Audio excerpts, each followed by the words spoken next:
Welcome to the Unitarian Universalists of Southold, formerly the First Universalist Church of Southold. Whoever you are, wherever you come from, whomever you love, we welcome you. Today we are gathering on the traditional lands of the Ammonhansuk Nation.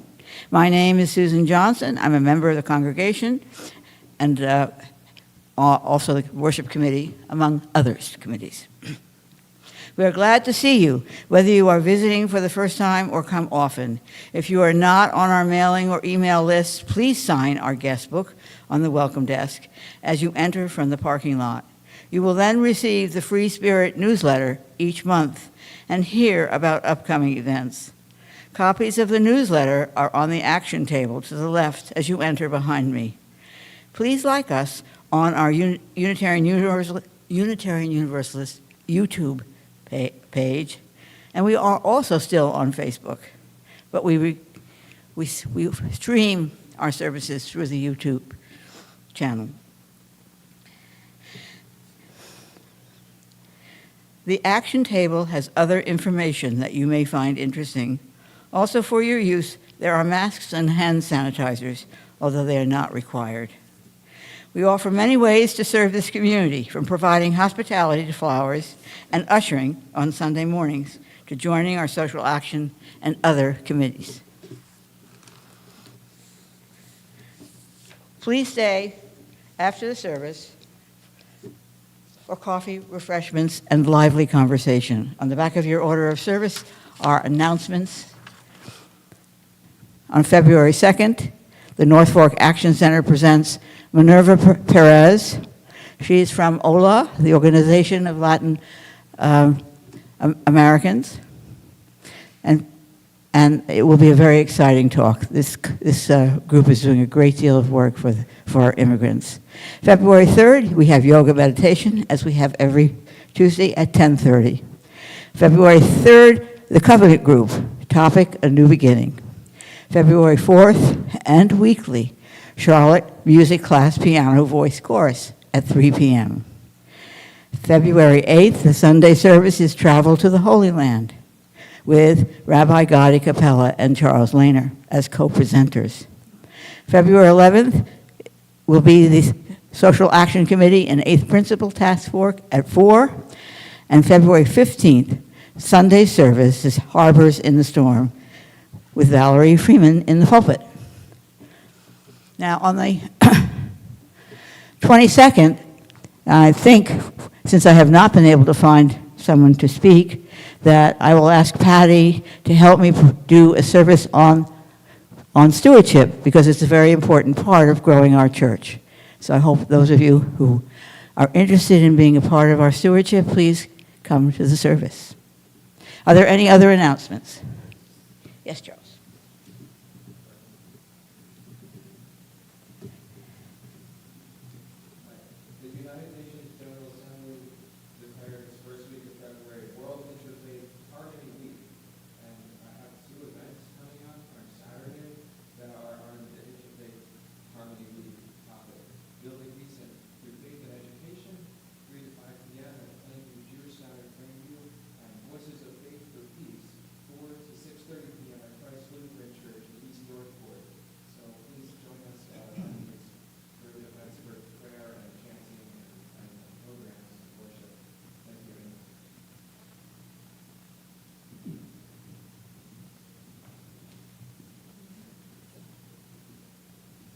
We've been invited today to a special Seder to celebrate the Holiday of the Trees at the Greenport Synagogue on 6th p.m. I've already paid my entry and registered, so I'm allowed to bring a free guest. So if anybody's interested, please let me know. So that's 2 p.m. today. Thank you. Thank you, Virginia.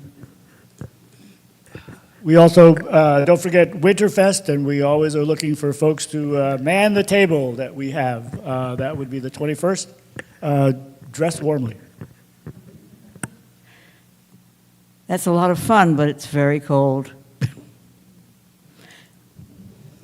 Now it's time to greet your neighbor.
If you could join me as we read in your orders of service as Susan lights our chalice, symbol of our Unitarian Universalist faith. At times, our own light goes out and is rekindled by a spark from another person. Each of us has cause to think with deep gratitude of those who have lighted the flame within us.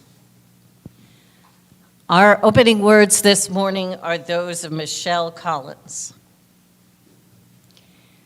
Come to this time of worship, worn, weary, or wide awake.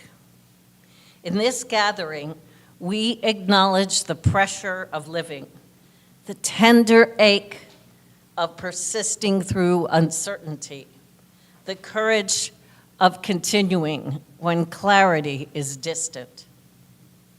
Yet here we are, still breathing, still reaching, still becoming.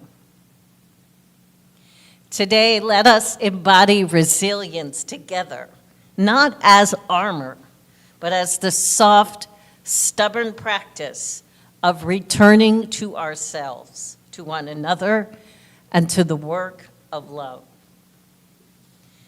If you can join me and rise in body or in spirit for our opening hymn, number 298, verses 1 through 4 of Wake Now My Senses.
If you could join me for our affirmation, followed by our doxology.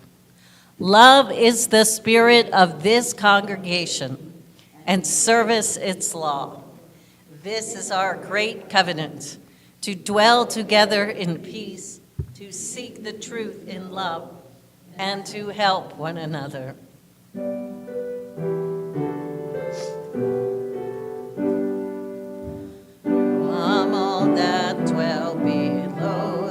Skies, let words of love and peace arise. Let joyful songs of praise be sung through every land, by every tongue. Amen. And now Now we will take up the offering for the work and witness of the Unitarian Universalists of Southold. This morning's offering will now gratefully be received.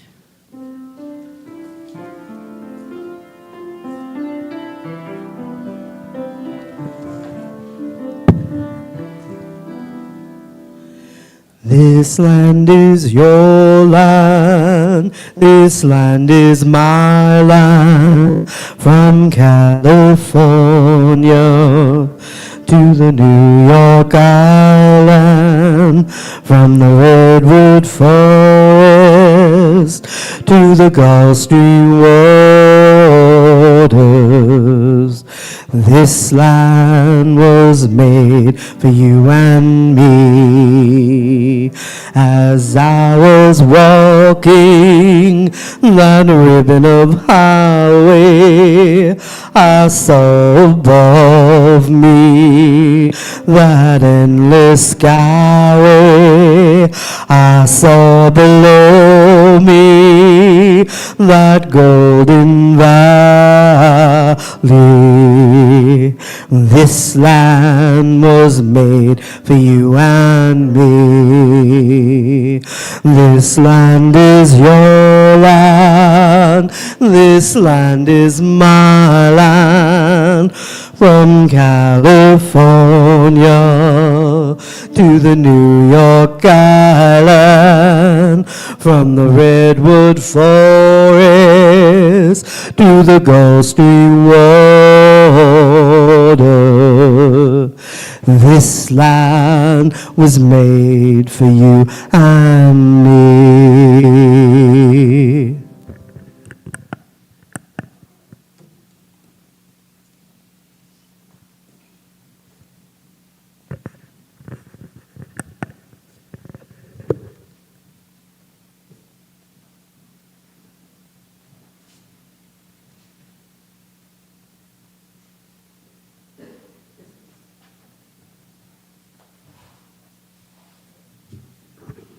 Now is the time in our service when we drop stones of concern or joy. Please step forward and do so if you wish.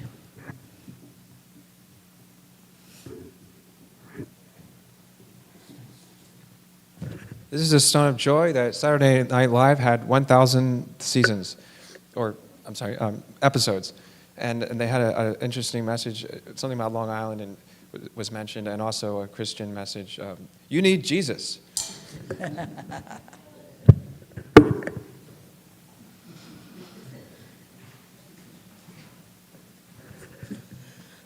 So first is a stone of joy to be back. The infusions are over.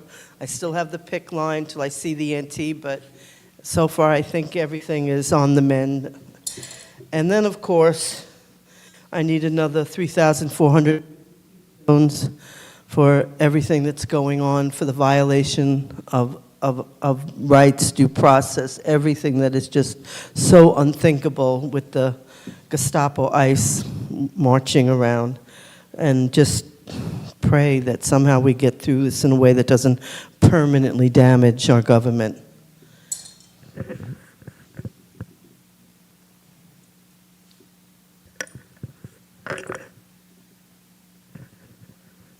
My caregiver, who is Hispanic, has a cousin in Maryland, and ICE arrested him and took him, and he's got a wife and his 10-year-old son.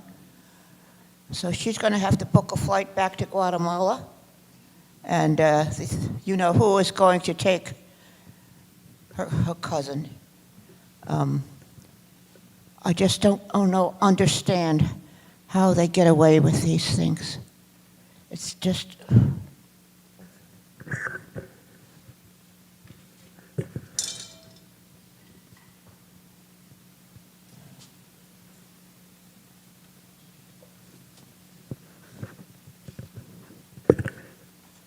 This takes so long.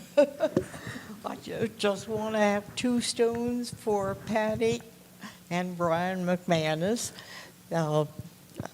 Brian hasn't been here for a long time. He's been going through many operations on his stomach and intestines. He had another one this week. I had hoped Patty could make it today, but she obviously needs to be with him. He just came back from the hospital again last night. So anyway, in your thoughts, and if you do prayers, they need all the support they can get.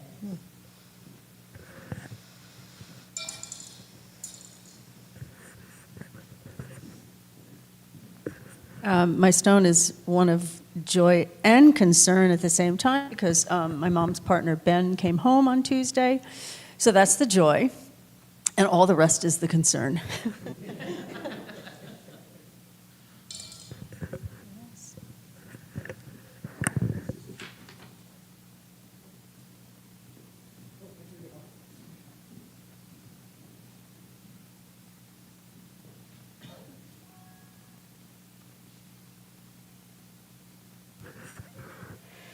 My joy is that I am part of a community that supports each other as we go through this thing, trying to make a difference as a beloved community for those who suffer the most right now in this world. Let us remember there are always joys and sorrows that go unspoken for many reasons, but we are not alone as we hold one another in our hearts.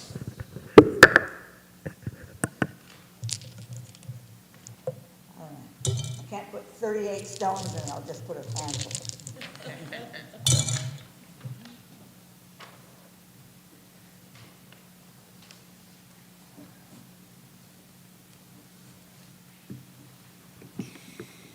If you could join me in the responsive reading in your gray hymnal, number 556, These Roses.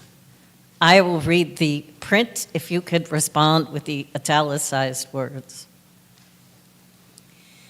These roses come under my window make no reference to former roses or to better ones. They are for what they are. They exist with God today. There is no time to them. There is simply the rose. It is perfect in every moment of its existence. Before a leaf bud has burst, its whole life acts. In the full-blown flower, there is no more. In the leafless root, there is no less. Its nature is satisfied, and it satisfies nature in all moments of life. But we postpone or remember. We do not live in the present, but with reverted eye lament the past, or heedless of the riches that surround us, stand on tiptoe to foresee the future. We cannot be happy or strong until we live with nature in the present of our lifetime.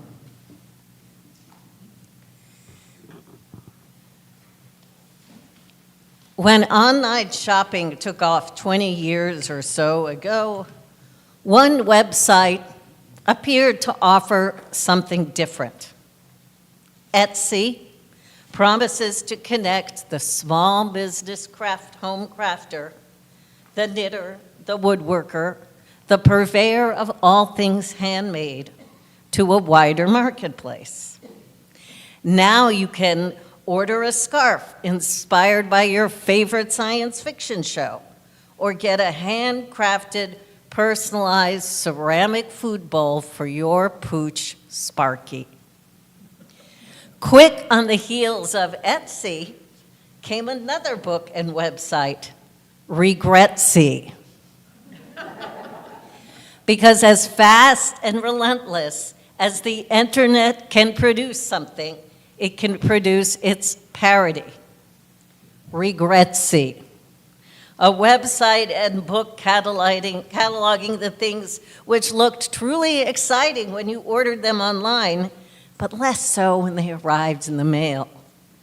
A purse made out of a birch tree log, Coke bottle cap earrings, green pants that do not look as fluorescent online as they do in person, a parody as inevitable as it is funny.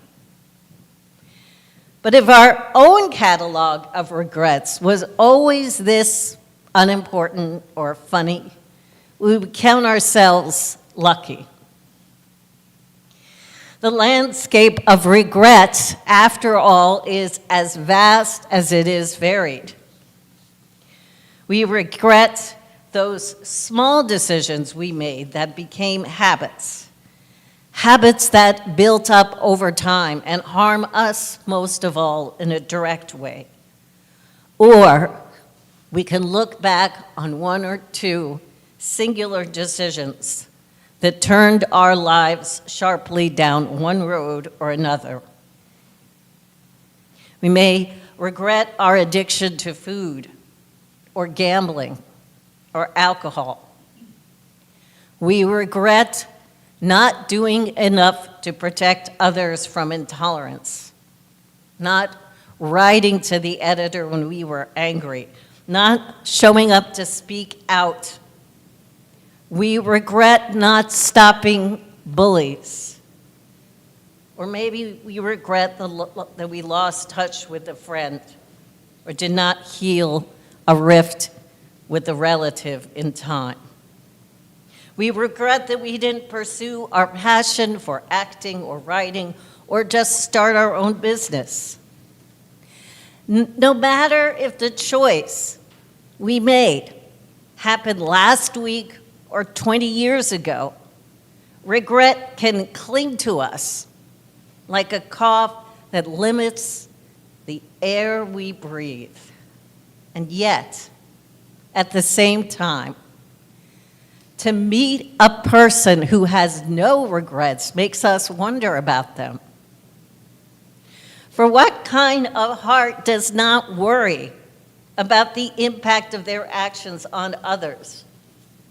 Does not fear about the brokenness they might have caused, or denies that they were ever at fault? Our human need to find resilience, to find hope and believe in the future again, is something embedded in our nature.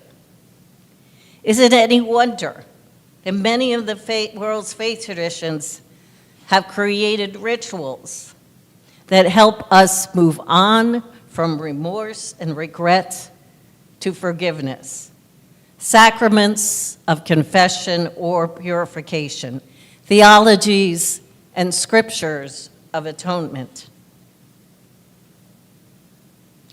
Our spiritual and emotional well-being depends in part on our belief that there are enough people out there who are capable of learning from their regrets, who deserve second chances, who are able to transform their past and envision a new future.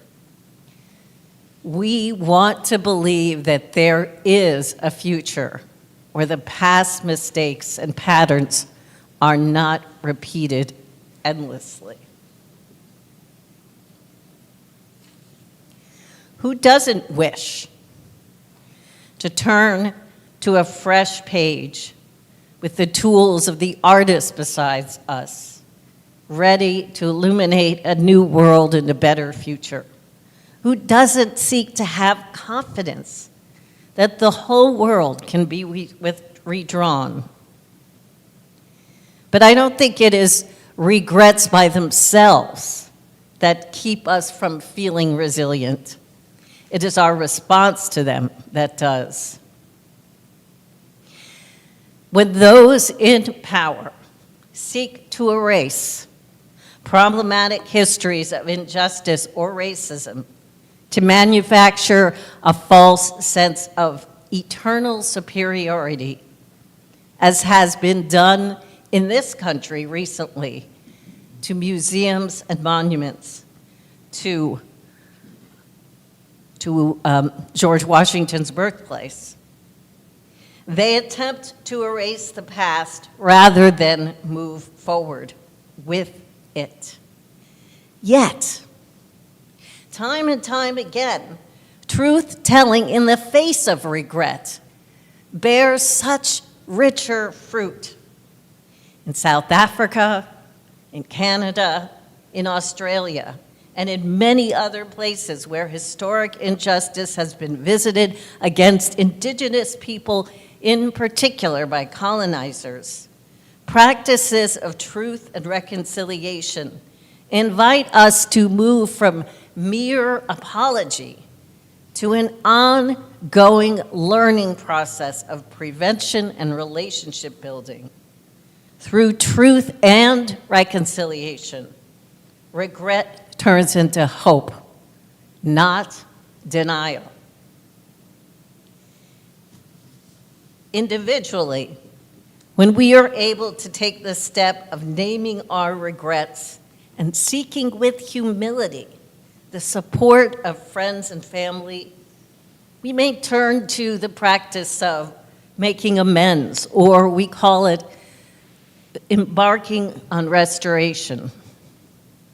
Turning the page often requires both courage and vision. If we cannot turn the page from our regrets with integrity, what we cease to be present for is what is here right now. The preciousness, the possibility of the present moment, and what requires our attention. At a vigil in Greenport, outside a detention center. Love at the center of our theology means that even with our imperfections, our missed moments, our bad choices, we are worthy. Worthy of new chapters, worthy of repaired relationships, and yes, worthy even of the growth through the creation of new and different regrets. Worthy of being that work in progress that we all are. Beautiful and always just a wee bit broken. The world needs resilient truth tellers and peace workers. People willing to roll up their sleeves and do what needs to be done. Luckily, resilience is everywhere. You may see resilience within your own family or your life. You may see it even in the work that you are called to do. But I believe community is the most important place where we can practice resilience and let go of our regrets. It is in community where we can come to build the future. Communities made up of young and old, black and white, gay and straight, surprise us by telling us in our own limited experience what might be on the next page for all of us and how we are going to achieve it. Communities agitate for legislation and elect those who will represent us well. Communities make sure that the most vulnerable are taken care of and educated. Communities define what is worthy. Community care can therefore help us when we are weighed down with regret, and community through reconciliation, through truth-telling, to providing a sanctuary for all of those things we need to do to turn the page. And most of all, through service to one another, gives us the opportunity to move on, to rebuild. Because let's face it, forgiveness does not come naturally to us. Sometimes others have to forgive us before we are willing to forgive ourselves, before we are able to let go of regrets. But forgive ourselves, we often must. Don't linger too much in the field of your regrets. Don't slip on the spilt milk or cut yourself on the broken plate. You may have time yet to send in that book proposal or call that friend you haven't spoken to. If the page you need to turn to find the future seems a bit heavy right now, then others might help you lift it. Either way, you are welcome here, whole and holy, in this space where resilience is our practice, and we are never condemned for our mistakes.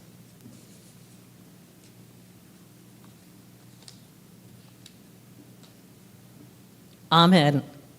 Blessed be, and shalom.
Our meditation words this morning come from Peter Fredericks.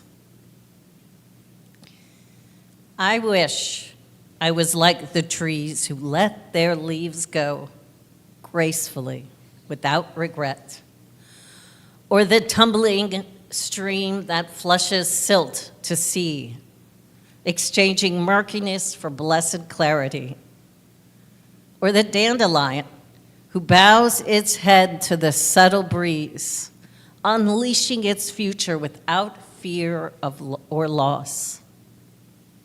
Instead, I thrive white-knuckled, defensive, as we were taught, tense and guarded for what may come my way. I keep a death grip on my life. If you ask me for my dying wish, it would not be for 10 more wishes. It would be to let go of wishing anymore, wishing I'd made different choices and that I hadn't hurt you as I did, and to forego those old and dusty grudges that I keep like pictures in a shoebox beside my bed. I long to embrace my life with the lover's touch, or as you would an injured wren, precious, tender, true. Instead, regret and fear, twin anchors, hold me fast, close in against the shore. Cast off, I hear them call, from the open, exotic lands my heart yearns for. But the waters in between my here and theirs hold unknown hazards, unlike this dark, familiar port. This day, a prayer to ease my grip on what once was, or what is meant to be, that I may find myself content to drift and float upon life's boundless sea.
If you could rise in body or in spirit and sing with me our closing hymn, number 95, There Is More Love Somewhere.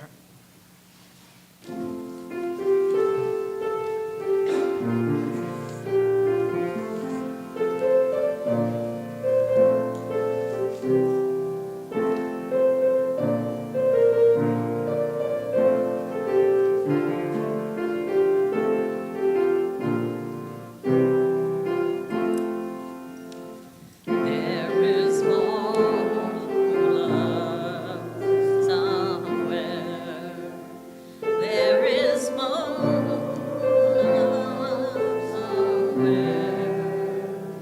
I'm gonna keep on till I find it. There is more love somewhere. There is more hope somewhere. There is more hope somewhere. I'm gonna keep on till I find it. There is more hope somewhere. There is more peace somewhere.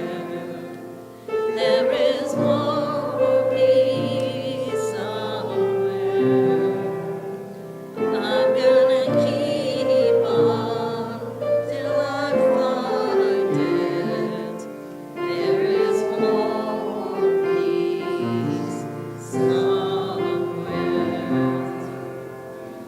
There is more joy somewhere. There is more joy somewhere. I'm gonna keep on till I find it. There is more joy somewhere.